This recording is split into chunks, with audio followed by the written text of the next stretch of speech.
Jesus didn't go there first, emphasizing racial and cultural differences. She did.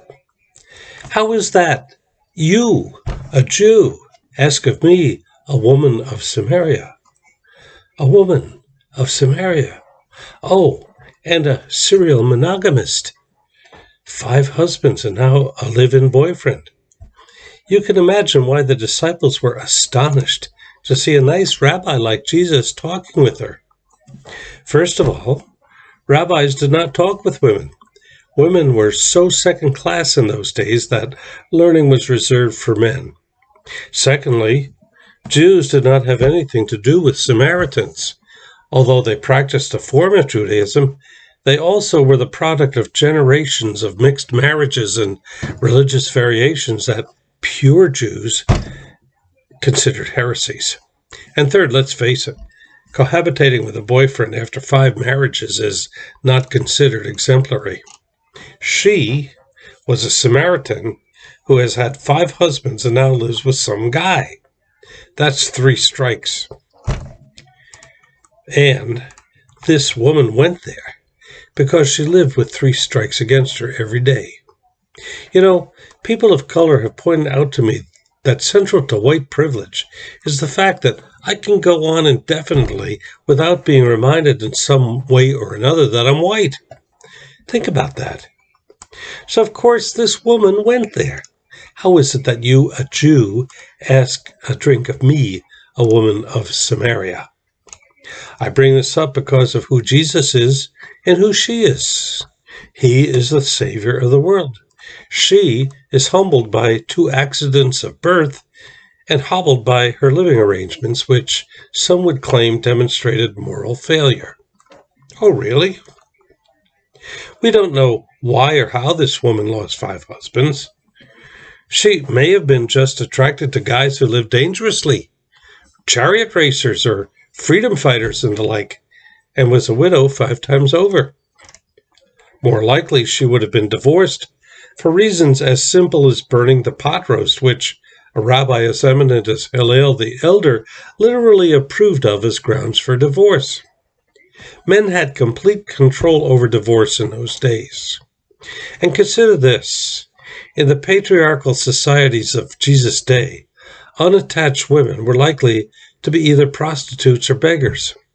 This woman was neither.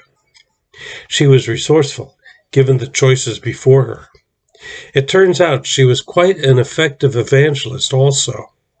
Thanks to her evangelism, many citizens of the city of Sychar got to recognize Jesus for themselves. The story of Jesus and the woman at the well demonstrates how Jesus breaks through the boundaries of a severely limited worldview. God is there for the woman of the 3 strikes, and perhaps because she is a woman of 3 strikes, she is an effective evangelist. At any rate, God's universe is big enough to embrace her.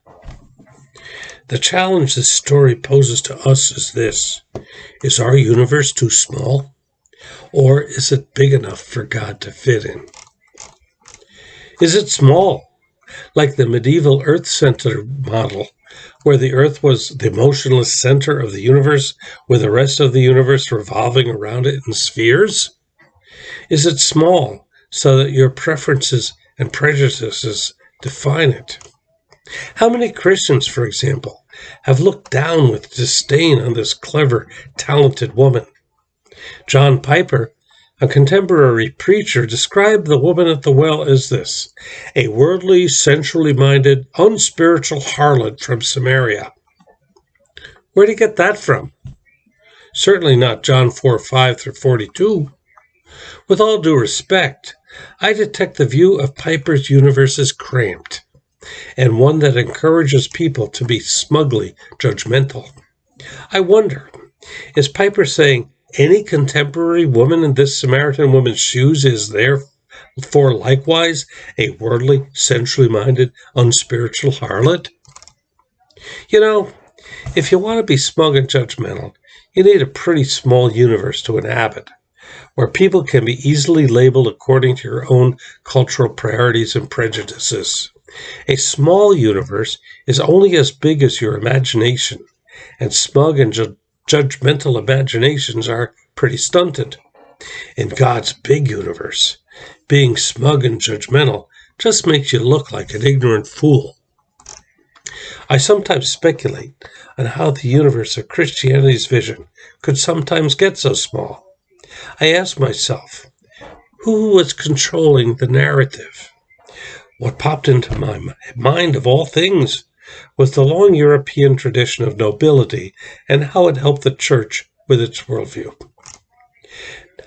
Now, among the nobility, the oldest son would inherit all the land. So, what do you do with the kid brothers? Younger sons of the nobility had no prospect of inheriting property, so most of them would seek careers in the church or the military or government. Now, those younger sons of nobility who did go into the church were still nobility.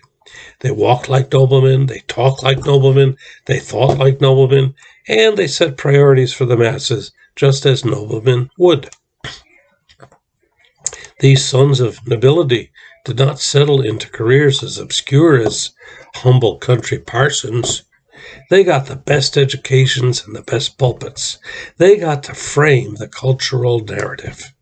Now, if you were a nobleman, you were among the favored few, and the last thing you needed was for the unfavored many to get the idea that things shouldn't be the way they were. It's no wonder, then, that the narrative from the pulpits crafted a little bitty universe in which God willed and created the world's social hierarchies just as they were. To keep people from thinking about that too much, they employed tactics to distract the masses and keep them in line. One thing they did was make much of a little passage in Romans 3, verse 1. Let every person be subject to the governing authorities, for there is no authority except for God, and those authorities that exist have been instituted by God. They quote this as a proof text, while overlooking the ironic fact that the governing authority in Rome, when Paul wrote it, was in fact Nero, of all people. Romans 13:1 is such a conundrum to me, almost like a Zen koan, such as, what was your original face before you were born? Go figure, Nero. So, there is a legacy of portraying God as blessing the social hierarchy. Who saw how little that universe was? Noblemen probably did not. They had the privilege of not having to think about it, and for centuries, they who had privilege did not think about it, and the pressure built.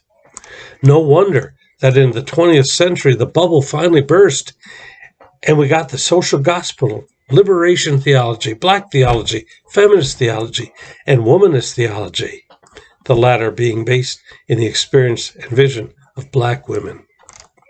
The foundations shook, the skies cleared, and today, do we have eyes to see the size of God's universe?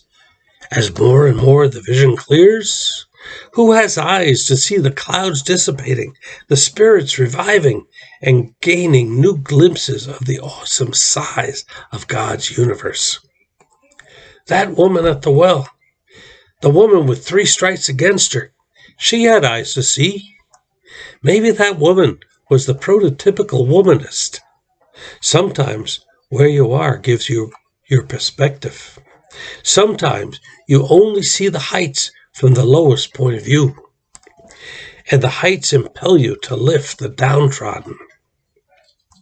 Here's an account of an amazing unsung hero told by Sylvia Donnet in Profiles of Negro Womanhood. Milla Granson, a slave, conducted a midnight school for several years. She had been taught to read and write by her former master in Kentucky, and in her little school, hundreds of slaves benefited from her learning. After laboring all day for their master, the slaves would creep stealthily to Milla's schoolroom, a little cabin in a back alley.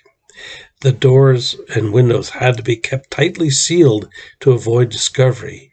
Each class was composed of 12 pupils, and when Milla had brought them up to the extent of her ability, she graduated them and took in a dozen more, many of whom she taught to write a legible hand, forged their own passes, and set out for Canada.